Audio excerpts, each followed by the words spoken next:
ইউটিউবে হয়তো আপনি শত শত মোটিভেশনাল ভিডিও দেখে থাকবেন। আমি গ্যারান্টি দিচ্ছি আজকের এই ভিডিওটা অনেকটাই পাওয়ারফুল হতে চলেছে, কারণ আমি এই ভিডিওতে মাত্র 5টি স্টেপ সম্পর্কে আলোচনা করব, যা যদি আপনি মাত্র 7 দিন প্র্যাকটিস করেন তাহলে আপনার জীবন পরিবর্তন হয়ে যাবে। আজকে আমি যে 5টি পাওয়ারফুল স্টেপ সম্পর্কে বলবো, তা যদি কোনো দুর্বল, অলস এবং কম ফোকাস ধরে রাখতে পারে এমন মানুষ, তারাও যদি এই 5টি স্টেপস ফলো করতে পারে, আমি 100% গ্যারান্টি দিচ্ছি আপনি এবং আপনার জীবন পরিবর্তন হয়ে যাবে। তাই আপনাকে ভিডিওটি স্কিপ না করে সম্পূর্ণ ভিডিওটি দেখতে হবে।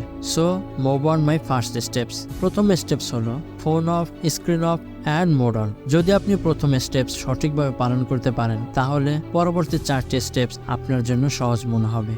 সকালে ঘুম থেকে ওঠার পর সবার আগে যে জিনিসটি আপনার হাতে থাকে সেটা হলো আপনার ফোন। আবার ঘুমানোর আগ মুহূর্তে যে জিনিসটি আপনার হাতে থাকে সেটিও হলো আপনার ফোন।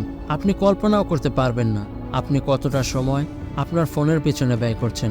আপনার ফোনের অ্যাভারেজ টাইম চেক করলেই আপনার চোখ কপালে উঠে যাবে। যেখানে যদি দিনে 2 থেকে 3 ঘন্টা ফোন ইউজ করেন তাতে আপনার জীবন হুমকির মুখে, অথচ আপনি দিনের অর্ধেকটা সময় আপনার ফোনের স্ক্রিনেই কাটিয়ে দিচ্ছেন, যার ফলে আপনি কোনো কাজেই 15 থেকে 20 মিনিটের বেশি ফোকাস করতে পারছেন না।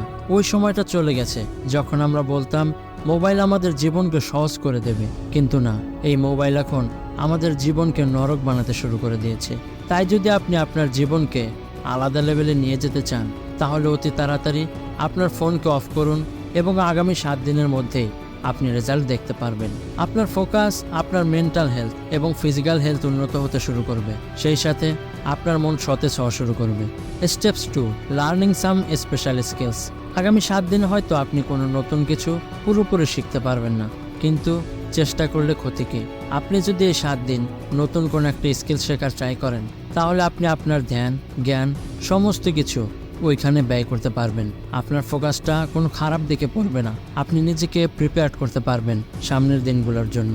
স্কিল শেখার জন্য বই পড়তে পারেন, এতে আপনার মনোযোগ এবং ফোকাস শক্তিশালী করতে পারবেন। এবং যদি তা মাত্র 7 দিন করতে পারেন তাহলে 7 দিন পর আপনি নিজেই এই ভিডিওতে এসে কমেন্ট করে থ্যাংক ইউ বলে যাবেন। Third steps, master your time. যারা হতাশ হয়ে সময়কে দোষারোপ করছেন তাদের বলবো, ভাই, আপনার সময় খারাপ যাচ্ছে না, বরং আপনি আপনার সময়কে খারাপভাবে ব্যবহার করছেন। কারণ সময় সবার জন্যই সেম। কেউ ভালো কাজে ব্যবহার করছে, আবার কেউ খারাপ কাজে ব্যবহার করছে। যে ভালো কাজের সময়কে সঠিকভাবে ইউজ করছে তার জীবন দিনকে দিন উন্নত হচ্ছে, আর যে সময়ের মূল্য না দিয়ে সময়ের কাজ সময় করছে না তাদের জীবন নরকে পরিণত হচ্ছে। প্রত্যেকটা মানুষকেই সময় সমান ভাগে ভাগ করে দেওয়া হয়েছে, কিন্তু চয়েস আপনার। আপনি আপনার সময়কে কোথায় ব্যয় করছেন? মনে রাখবেন, প্রতিদিন আপনার ব্যাংক অ্যাকাউন্টে টাকা জমা না হলেও আপনার জীবনের অ্যাকাউন্টে প্রতিদিন 24 ঘন্টা অথবা 86,400 সেকেন্ড জমা হচ্ছে। মনে রাখবেন, এই সময় মানুষকে মহান বানায়, আবার এই সময় মানুষের জীবনকে জাহান্নাম বানায়। তাই আগামী 7 দিন মনের কথা না শুনে বুদ্ধি খাটানোর চেষ্টা করুন। প্রত্যেক জিনিসের জন্য আলাদা আলাদা টাইম ফিক্সড করুন। কখন পড়বেন, কখন কাজ করবেন, কখন ঘুমাবেন, কখন ঘুম থেকে উঠবেন।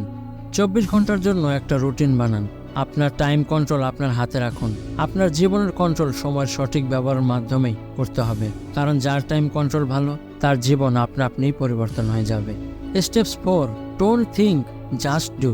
বেশিরভাগ মানুষের মধ্যে যে কমন জিনিসটা পাওয়া যায় সেটি হলো তারা অনেক বেশি চিন্তা করে কিন্তু তারা কোনো কাজ করে না। তারা একটি বিষয় নিয়ে এতটাই চিন্তা করে যে সেটি তাদের ব্রেনে গিয়ে আঘাত করে। মনে করেন আপনি মাত্র 1 গ্লাস পানি হাতে নিয়ে দাঁড়িয়ে আছেন। সেটি যদি আপনি অল্প কিছুক্ষণ ধরে রাখেন সেটি হয়তো আপনার হাতের উপর তেমন কোনো প্রভাব ফেলবে না, কিন্তু যদি সেই গ্লাসটি সারাদিন রাখেন তখন সেই পানির গ্লাসটি আপনার কাছে অনেক ভারী মনে হবে এবং আপনার হাত ব্যথা করা শুরু করবে।